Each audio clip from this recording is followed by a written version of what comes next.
trong rừng, tìm trong rừng, kiếm trong rừng chiếc khăn piêu.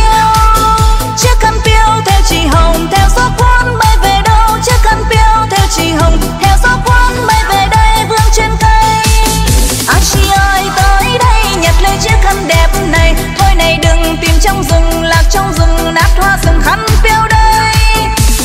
Ơi có phải thắm thiết xuyên nhau, chiếc khăn đây làm mối nối xuyên nhau. Thời tôi chờ tiếng tôi vang rừng núi, sao không ai trả lời. Nhắn tin theo cùng số, khăn còn đây đợi người.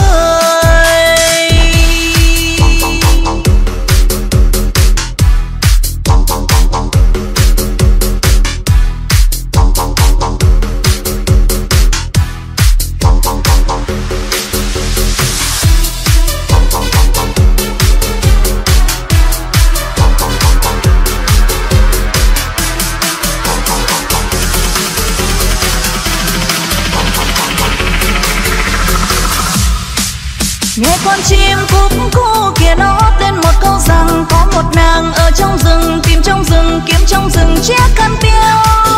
Chiếc khăn piêu theo chị Hồng, theo gió cuốn bay về đâu. Chiếc khăn piêu theo chị Hồng, theo gió cuốn bay về đây vương trên cây. Anh chị ơi tới đây nhặt lấy chiếc khăn đẹp này. Thôi này đừng tìm trong rừng, lạc trong rừng, nát hoa rừng khăn piêu đây.